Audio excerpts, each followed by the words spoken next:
कुंडली में शुक्र चंद्रमा अगर एक साथ हो, सूर्य केतु एक साथ हो या सूर्य राहु एक साथ हो, तो ऐसे लोगों को किस मंत्र का जप करना चाहिए और कौन से उपाय करने चाहिए, ये जानते हैं।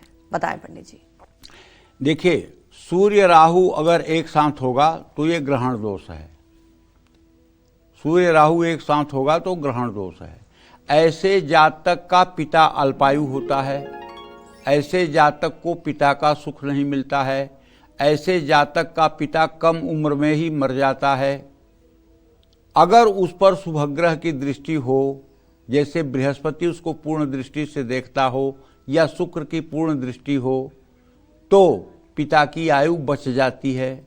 लेकिन अगर शुभग्रह की दृष्टि नहीं हो और सूर्य राहु के साथ हो, पापक ग्रहों से दृष्ट हो, तो ऐसे बालक के बाल्यकाल में ही उसके पिता का देहावसान हो जाता है। बच्चा दूसरों के द्वारा पालित होता है। सूर्य और राहु की युति आत्मबल को भी कमजोर करती है। ऐसे आदमी के अंदर विल पावर की कमी होती है। ऐसा बच्चा प्रतियोगी परीक्षाओं में प्रीलिम्स और मेन तो क्वालिफाई कर लेता है, इंटरव्यू में जाकर के अटक जाता है, इसलिए कि उसका औरा, उसका आभा मंडल किसी के सामने पड़ने पर समाप्त हो जाता है।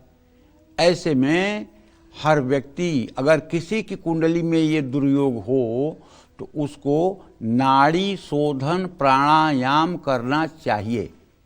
ये नाड़ी शोधन प्राणायाम क्या है?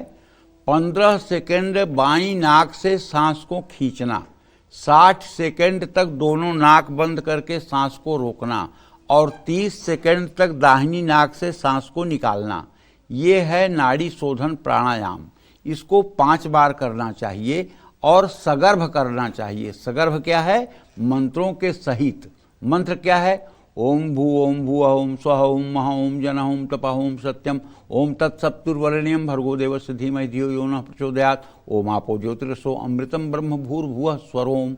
ये आपको मैंने कई बार कहा है कि आप अपने घर में एक नित्य कर्म पूजा प्रकाश की किताब गीता प्रेस की जरूर रखिए। आप सनातनी हैं, आप हिंदू धर्म को मानते हैं, तो आपको अपने घर में एक नित्य कर्म पूजा प्रकाश की किताब रखनी चाहिए। इसमें हर प्रकार के पूजा की बड़ी सटीक और प्रामाणिक विधि लिखी हुई है। तो उसी में आप प्राणायाम की विधि देखेंगे तो आपको ये मंत्र भी मिलेगा और ये प्राणायाम करने की विधि भी मिलेगी, जिसे आप ठीक ढंग से समझ पाएंगे। और ये प्राणायाम 5 बार सुबह 5 बार शाम को अगर आप करना शुरू करेंगे तो जानते हैं, आपके कुंडली में चाहे जितने अशुभ ग्रह बैठे हों, दरिद्र योग हो, रेखा योग हो, अधम योग हो, पापकर्तरी योग हो, केमद्रुम योग हो, सारे दुर्योग मैं दावे के साथ कहता हूं, प्राणायाम अगर 3 साल तक किसी ने कर लिया, नाड़ी शोधन प्राणायाम, और नित्य प्राणायाम करता है, तो एक भी ग्रह उसका बाल बांका नहीं कर सकते हैं। और ऐसा आदमी दिगंत पर विजय प्राप्त करने वाला और चारों दिशाओं में सम्मान का पात्र होता है। व्यास जी ने स्पष्ट रूप से लिखा है, गीता अध्ययनशीलस्य प्राणायाम परस्य च नैवं सन्ति हि पापानि पूर्व जन्म कृतानि च। जो गीता का नित्य अध्ययन करता है और प्राणायाम करता है, उसको पूर्व जन्म के प्रारब्ध प्रभावित नहीं कर पाते हैं। माने जो ब्रह्मदेव ने लिखा है आपकी किस्मत में कि तुम्हारा ये होगा, ये होगा, ऐसे होगा, वैसे होगा, चोट लगेगी, गिरोगे, शादी नहीं होगी, पत्नी मरेगी, पुत्र नालायक होगा, वो सारी बातें डिलीट हो जाएंगी प्राणायाम के करने से। ये वेदव्यास की लिखी हुई बात आपको कह रहा हूं।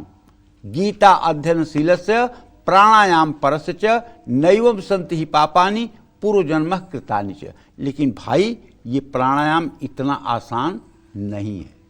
इस प्राणायाम को करने के लिए कम से कम 6 महीने से 1 साल का अभ्यास जरूरी है। लेकिन हार न माने, असंभव भी नहीं है। मैं तो आपको खेल खेल में करके दिखा सकता हूं, इसलिए कि मेरा अभ्यास है। लेकिन कम से कम 30-40 साल का अभ्यास है, तब जाकर के मेरा अभ्यास शुद्ध हुआ है। शुरू के 1-2 साल तक हमें भी बहुत परेशानी हुई थी। लेकिन ये इतना बड़ा चीज है कि अगर सिर्फ ये सध जाए तो बाकी की पूजा पाठ कुछ हो न हो, आप कुछ करें ना करें, इसी एक से सारा काम बन जाएगा। मार्कंडेय पुराण में तो मार्कंडेय जी यहां तक लिखते हैं कि प्राणायाम की 5 अवस्थाएं होती हैं, ध्वस्ति, प्राप्ति, संबित और प्रसाद। ध्वस्ति अवस्था उसको कहते हैं जिसमें आपके सारे रोग समाप्त हो जाएं आपके शरीर के, उसको ध्वस्ति कहते हैं। प्राप्ति उसको कहते हैं कि आपके मन में कोई इच्छा हो और वो चीज आपको मिल जाए, उसको प्राप्ति कहते हैं। संबित उसको कहते हैं जब आप अंतरिक्ष से लेकर सूर्य चंद्रमा के बारे में ज्ञान प्राप्त करना शुरू कर दें और अनायास आपको ज्ञान हो जाए, तो ये संबित है। प्रसादावस्था ये है कि आप मौन भी बैठे रहें तब भी आपके जरूरत की सारी वस्तुएं आपके पास उपलब्ध हों, इसको प्रसादावस्था कहते हैं। ये मार्कंडेय पुराण में लिखा हुआ है, पढ़ लीजिए। तो इतनी बड़ी चीज अगर अपने हाथ में है प्राणायाम से, तो प्राणायाम क्यों नहीं करना चाहिए सबको, सभी सनातनी को प्रातः काल सूर्य को अर्घ देने के बाद, और ये प्राणायाम जरूर करना चाहिए। रुद्राक्ष धारण करना चाहिए, 8 मुखी रुद्राक्ष आपके लिए शुभ है। भगवान शिव और माँ दुर्गा की खूब पूजा करनी चाहिए। शिव महिम्न स्तोत्र, शिव तांडव स्तोत्र, महामृत्युंजय मंत्र का जप करना चाहिए। इसी तरह से सूर्य केतु की युति होने पर हर रोज या रविवार के दिन आदित्य हृदय स्तोत्र का पाठ करना चाहिए। रविवार को गुड़ का सेवन करना चाहिए, कुत्ते को भोजन देना चाहिए, पंछियों को सतनाच खिलाना चाहिए।